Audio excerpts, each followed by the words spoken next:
Well, welcome to the Church Office podcast. My name's Gavin Smith, and if you're joining us on video, then here's a little wave. We're excited to have Nigel Ring join us. I've never actually heard the word wicked and accountant put in the same sentence. Well, hello and welcome to the Church Office podcast. My name is Gavin Smith, and it's a joy today to welcome you to our church administration, admin and ops podcast. We love talking about the work of ministry behind the scenes, and we're talking finances today. We're talking treasurers and all those who are involved in making those things happen behind churches. And my special guest is Ashley Ellis from ACAT. How are you doing, Ashley? Thank you for joining us. Thank you very much for inviting me to this. I think I'm looking forward to it. Oh yeah, it's great. We just had it. Ashley and I were just chatting earlier about we both love Disneyland, Florida, and Emma and I went there on our honeymoon for 3 weeks, and you are probably a bigger fan than I am on this, aren't you? Yes, I think it would be fair to say that I've been a few times. I'll just leave it like that. But yes, first went in 1991 and have been many times since. So Yeah. Love it. And we're going again this summer. So we do all the rides, all the parks. Yeah, love it. Love the whole experience. And, I love it. Yeah, if we could live there, we would. Yeah. There's something great about Florida, isn't it? And I was just recounting with Ashley that Emma and I loved these chocolate fudge sundaes that are, at the SeaWorld park, and we used to, have a day at the theme park, and she'd say, "Oh, I fancy one of those. Come on, let's go over to SeaWorld." And we just had a great time. And we would love to take the kids back there some point, but it's hugely expensive now. But for just two of you, it's ideal, isn't it? Yes, absolutely. We used to go with the children. The children have left home. But it's a great experience going as a couple. You do different things and you see different things. And and the weather. It's nice to wake up, everyone, particularly in the summer, knowing that you can just put your shorts on and t-shirt on and not worry about anything, apart from the occasional thunderstorm, late afternoon, which you have to dodge because they are absolutely drenched, absolutely soaked. But just love the whole experience. Love the food, the people, the great. Yeah, it is great. It is great. Well, if you're one of our listeners, Ashley, tell us first of all, what does ACAT stand for? If people have not heard of you. Yeah, ACAT is the Association of Church Accountants and Treasurers. We are a charity which initially provided training and resources for treasurers of all Christian churches, denominations across the country. So that was what it was initially set up for. We've now expanded that brief, although the title hasn't changed. It's got accountants and treasurers in it. We've now extended that brief to church trustees and church managers. So we cover not just financial stuff, but all church roles and all church responsibilities. Yeah, it's brilliant. And Ashley and I have kind of connected through the church office, and I've just been kind of keeping tabs on what they're doing, and they're doing a fantastic job. And I was in the room with a couple of church administrators the other day who were saying, just being able to chat to you about tax positions, being able to chat about gift aid, so some more complicated matters, just to get a second opinion on something where their accountant's saying, right, you need to do this now, and they're like, oh right, when did that come into force, and what do we need, what actually do we need to do? To be part of this group and the association to get some advice and help is brilliant. Yeah, brilliant. We have got 17,000 members across the country, so we are quite wide ranging, but we cover, you were saying, sometimes some fairly specialist subjects like gift aid, accruals, accounting, independent examination, but we also do the basics. We also do introductions to being a treasurer or a trustee training. So we've got the full range of courses. We also offer a helpline and a handbook, and it's really useful. And if you found our site useful in getting templates and discussions on things, then you're going to experience the same thing with ACAT. They've got some great training videos. you can access training online. You don't have to travel anywhere. It's all on Zoom, and I guess all of that's come from the pandemic and much more, isn't it? And people are now able to access this information a lot quicker. 17,000 members. That is quite the grace of God at work, isn't it? And that It is is. incredible. It's a majority of the churches actually across the country. So, like all the Baptist churches, all the Methodist churches, Quakers, URC, about half the Anglican churches, FIEC. Yeah. So free churches, the lot. Yeah. And So, what's the cost actually for membership? It's a relatively low fee, isn't it? For extortionate, absolutely extortionate fee. It's, if you want to sign up as an individual member, yeah, it's £24 a year. But if you're part of a block organisation and you find that that organisation actually pays for you, as a church, it could be free, but the denomination or the diocese, in case of Anglican churches, pay £8 per church yeah, to join it. And that gives you access to all of our material, all of our training, the handbook, the helpline, which is an incredible resource. If anyone's got any technical questions, they just email the helpline and they normally get a reply within 24 hours on any technical subject that anyone can think of.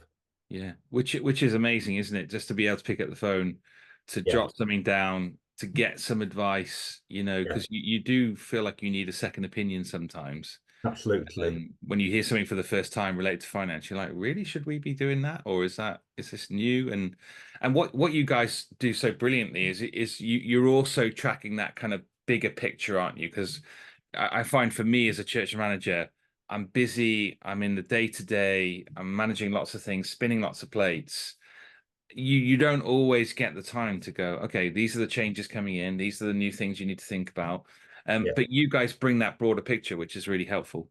We do. So we have a communications team, 2 people, and we produce a monthly newsletter to all of our membership, and that basically provides all the members with anything that is relevant to them doing their job. So changes in legislation, gift aid rules seem to change almost every year. Yeah. So we keep on top of that. We've got good links with organisations, insurance companies, software companies, church software companies, charity commission as well. So the source of information that we've got, which we can then put into the newsletters, just to help support the treasurers and the trustees in their roles, because they often feel isolated, particularly treasurers. You can be the treasurer, or you know a bit about accounts or money, so you can be the treasurer, but there often wasn't a place where they could go to really find out how to do the job and what not to do. So ACAT provides that support network for those people. Yeah, which I think are absolutely key for the mission and ministry of any church. Sort of, out your financial administration, full stop. And it's just a building block to mission and ministry in any church. Yeah, it's absolutely right. And I pick up on your point there about treasurers feeling quite isolated, and the number of churches that I go and visit where the treasurer carries a huge burden and responsibility. And we've often talked to churches in the background saying, why don't you get a finance team together rather than it just being one individual that has to carry this load? And we're starting to see some of those changes, because some churches can think, right, well, one pastor joked, our treasurer's been doing it. He's in his 70s. He's been doing it for 35, 40 years. He hasn't been able to find somebody else to take it on. And that's actually a reality, isn't it, in lots of churches? Yeah. So that's why we've actually introduced a relatively new course within the last couple of years.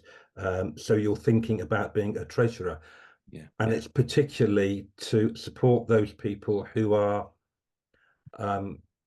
wanting to leave existing posts after a long time and can't find anybody to take it on because they think it's far too complicated. So we just do a 1-hour course which actually say, so you're thinking about being a treasurer, this is what you might get involved in as a treasurer. And it gives them a bit of confidence when they eventually say yes to taking that role on. But it can be daunting.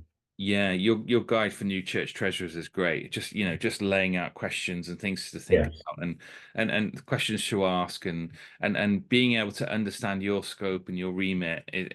All of that stuff. If we can establish all of those things at the beginning, it just makes the role and much more joyful and much more you're right, successful, and helps churches to be effective. And the finances is a crucial part of gospel ministry, and we absolutely believe that. And having a treasurer who is supported and who is effective makes a massive difference.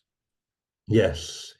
I mean, actually ACAT's started when charity legislation came in probably 25, 30 years ago, and all of a sudden charities and churches, majority of churches are charities in their own right, suddenly had to start complying with charity legislation, and most of the treasurers at the time thought, hang on a minute, what is this about? So ACAT started with a group of well-meaning people that actually said we need to be helping these treasurers to enable them to do their job, and it's grown from there. And I love that, and I love the heart of ACAT, and we share the same heart at the church office. We want to serve people who are serving churches, and if we can connect you to somebody else who does your role in another church, it makes a massive difference, doesn't it? And I think if you can, if you're listening to this podcast and you're feeling quite isolated in one of these roles, then please get in touch with ACAT. Please get in touch with the church office. Please contact another treasurer from another church. I mean, that doesn't tend to happen very much, does it? No, absolutely. You are very isolated. I mean, some denominations or groups of churches may have groupings of people, but not many. So you are.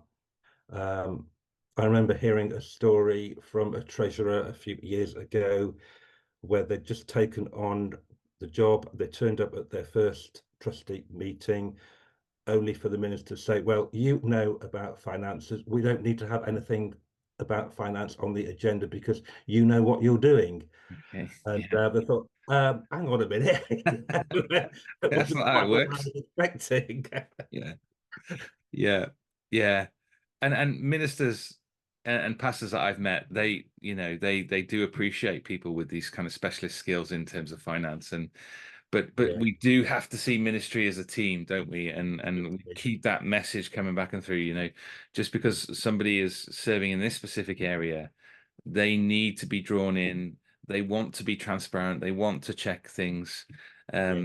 And I think what trustees will often forget is that just because they've got a treasurer that knows exactly what they're doing, it's still the trustee's responsibility to look after the admin and the finances of the church. It's not the treasurer on their own, their responsibility. But it's very easy to hand it over to the treasurer. Yeah, absolutely right. And so, if you're a treasurer or you're a pastor listening to this, then it's worth just pausing and saying, have we got the right role? Do we need to expand it into a team or into a committee? Have we got the right software? Because those things can make a difference. I've been in churches that have been using Sage, and there aren't many people in the church who are trained to use Sage.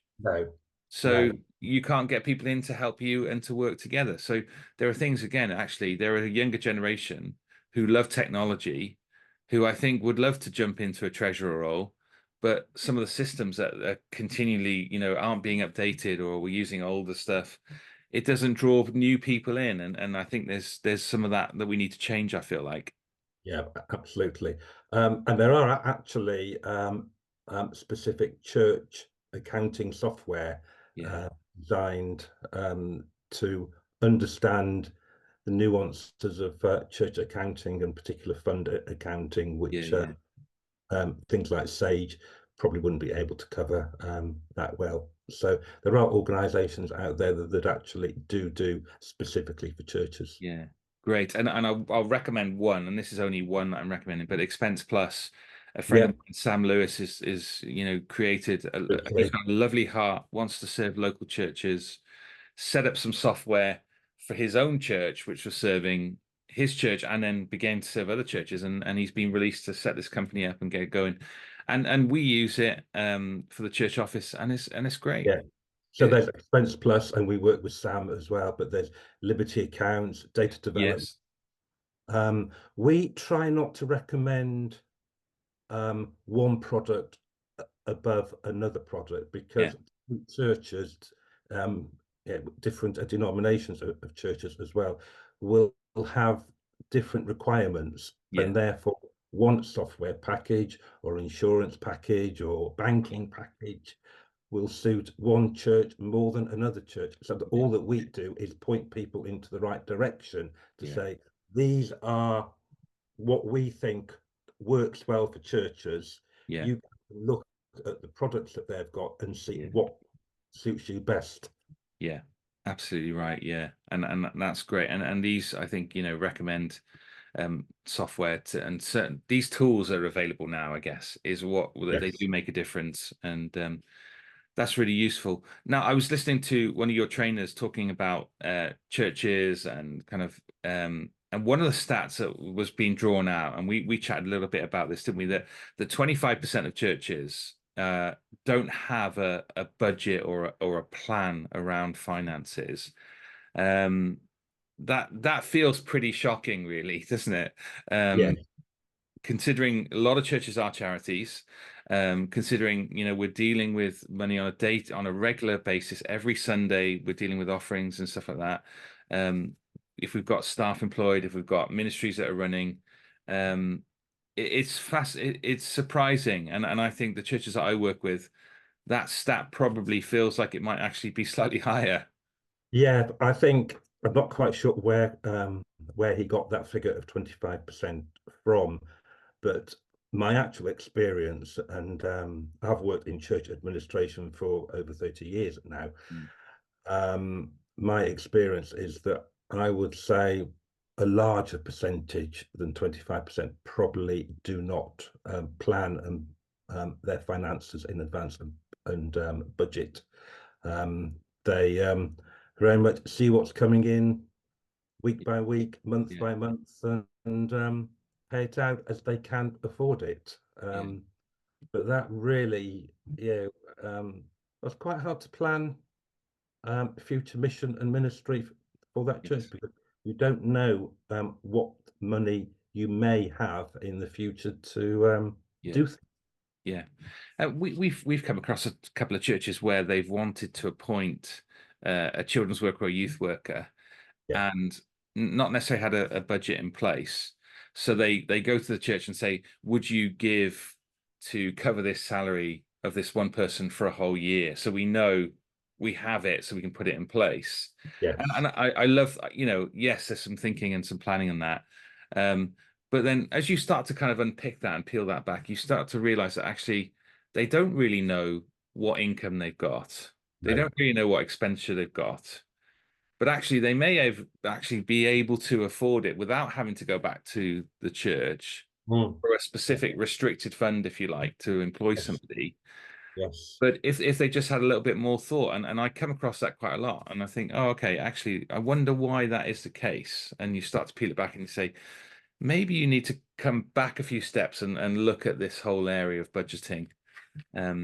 Is that your similar experience to that? Yes, it is. It's again, it's not having a proper mission plan actually for the church, of which the finances are an important part of.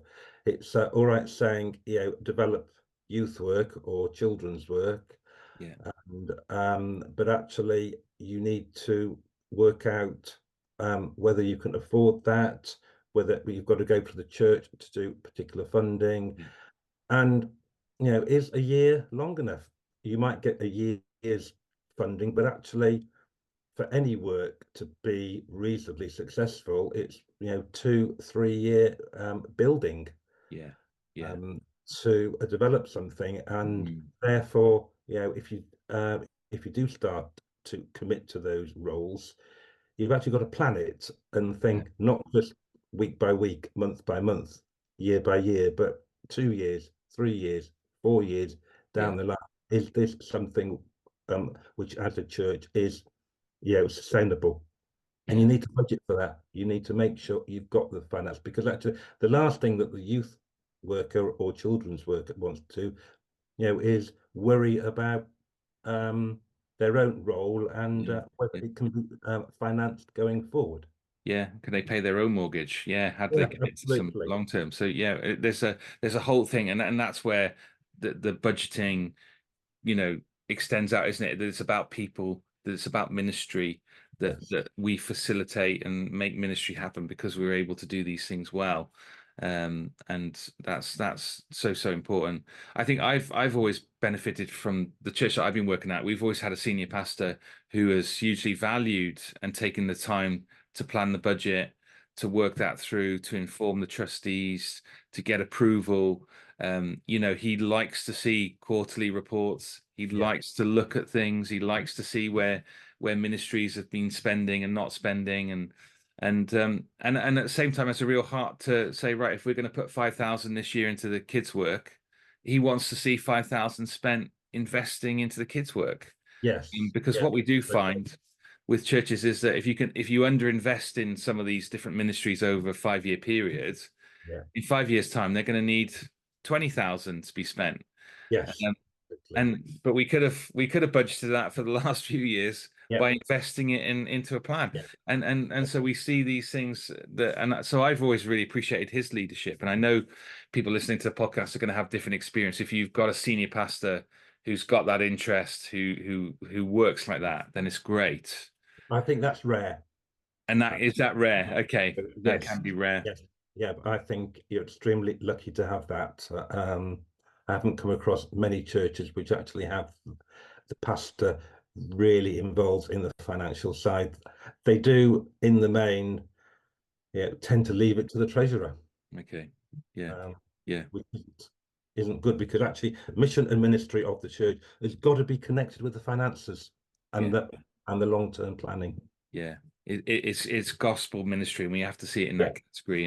And Yeah. yeah, it really does make a difference. One of the things that you say in your content and stuff is kind of prayerfully planning, and I love that kind of not just planning, not just getting a budget, but actually that kind of ministry link as there's a prayerfulness about the way that we do things and what we're doing, and you guys bring that through in your material, which is great. Yeah, that's quite key to me, really, because actually I've really never seen the role of treasurers or trustees as what I would say purely administrative. Yeah. They are very much key to the spiritual life of the church and not disconnected from it. Yeah. I remember when I started in my first role in a diocese in the Church of England as the finance director. I was told at the interview that there was a mission and ministry heads of department meeting every month Yeah. from a question that I'd asked.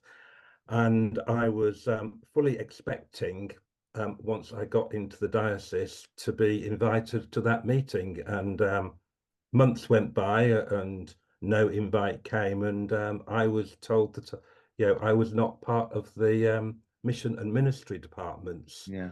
Yeah. Fortunately, I was able to change that particular Yeah. later on. But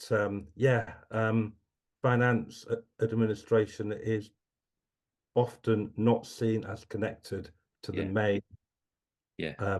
mission and prayer and spirituality of the church, but I think it's absolutely key. Yeah, I'm absolutely sold on it as well. So if you're a pastor listening to this, then please reconsider this and think what, take a moment to think, what am I like in this? What am I like with the staff? What am I like with our treasurer? Do I need to make some changes? Do I need to change the way that we operate this? Yeah. I think that would be a great starting point if you're a pastor. If you're a treasurer or finance officer, um, asking for some more help, asking for support, asking a few more questions. Initially, I know one church manager who really struggled in this area with a senior pastor. I said, why don't you start producing the quarterly report? And just email them saying, look, here's a couple of things that I picked up, and just to try and tease out a little bit of interest. And say the senior pastor, oh, did you realize what we spent this month on this? Yeah. And just begin to create that little bit of interest. And I think, it took a couple of years for them, but what they did find actually is the senior pastor began to see some of the questions that were underlying why we might put a certain amount into a certain ministry. And Yeah. and you and it's helpful, isn't it? Your budget reflects your vision for the church, doesn't it? Yes, We it can look does. at a budget and say, this is your church's priorities. Yes. Yes. We can see it. And Yeah. if it's not, Absolutely. if it's, if people, I've met many churches say, right, we want to reach the next generation with the gospel, but they're putting £500 a year into And children and it's young people's ministry. and it's also important that a budget is mission led, as Yeah, opposed to the mission of the church governed by the finances, and some saying, oh, we can't afford to do this, we can't yeah, afford to do that. Set out your mission, set out your vision, yeah, and then build your budget around that mission and yeah, the mission of the church, yeah, not the other way around. absolutely. Because we can call people, can't we, to give money if we've looked at our budget and we've got our vision in place and we're saying, right, here's the gap. We can call people and say, would you contribute to this? Would you get behind this? Would you get involved in this in our church to Yeah, enable this to happen?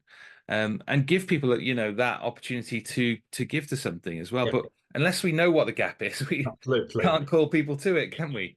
Yes, that's why we always and say that actually, when you start thinking about a budget or finances, yeah, first of all, think about what you want to do as a church, Yeah, where you want to go, where you want to develop and yeah, grow. Is it children's work? Is it youth work? Is it um, sort of looking after the homeless? yeah, And then build that picture, and then you are sort of able to go to the church to say, okay, we want to build our church by 20 or 30 or 40 new young people every year. Every year, we therefore need a youth minister. That will cost us X.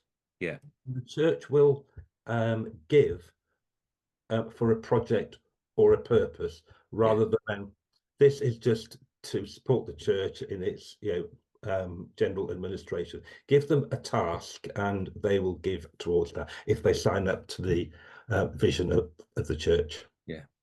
And we've got a couple of restricted funds going, so we've got a kind of a mission fund, which is kind of outside of the church, and we've got a mercy fund that serves, Yeah, locally to do food bank, CAP, and various other projects. And it's nice. I think it's great for churches to consider, what should we have some restricted funds, and what some of those restricted funds would be useful to do, and manage them in that way, and give people some opportunity to give into that kind of broader sense. So, yeah.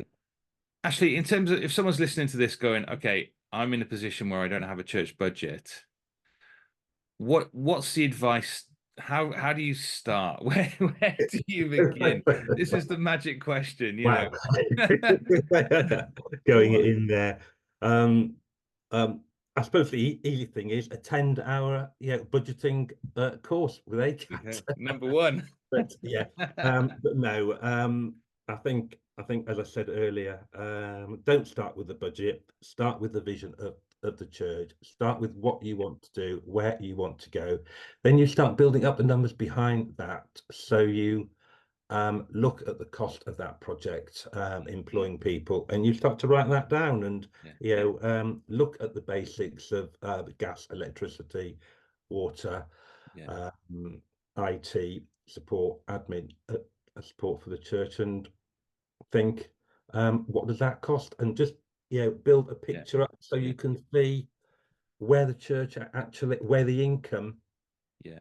meets the expenditure, Yeah. or in many cases doesn't meet the expenditure. Yeah. And therefore you need to go to the church, to say, this is what we want to do. We now need to fund it. Yeah. And what I would say to people as well is that there's a difference, isn't there, between sort of financial accounts and management accounts. And I think, yes, as treasurers and finance teams, we've got work to do in terms of presenting our financial accounts, meeting all the requirements that we need for the Charities Commission. But where pastors may be interested is in the more management accounts, in the ministry amounts, in setting budgets for that. So I think you're right. It's a starting point of, maybe there's some education stuff and training. Maybe there is some kind of, what is our church already doing? What would we like to do in the future? What's that vision building? And you're right, the numbers then come behind. But actually, getting some data of what have we spent over the last few years on different things, isn't it? Because that's an easy look back of, what are some of our costs? And if you've never asked that question, it could be that you're not on a good tariff for gas and electricity, and you've never reviewed it because you've always paid, the bill Whatever without, it was. Yeah. is that the cheapest resource out there? Do we need X, Y, and Z? Why we've always done it like this. A phrase that you often hear, but actually you should be asking, well, why have we done it like that? And actually, do we need to do it like that? Yeah. And, incur that cost? Are there, different ways of reducing costs of churches? Yeah. Absolutely right. Well, mate, that's a good starting point. And if you want some help, if you'd like to chat to somebody, then please get in contact. Sign up to become a member of ACAT. Look at the training opportunities there. Please get in contact with the church office. We've got some stuff on our website related to finance. We'll help pastors to try and engage in this topic. So please send your questions into questions@thechurchoffice.co.uk. We'd love to be able to, explore you, connect you to different people. We want to see churches served. We want to see people in these roles served and supported. So please do that.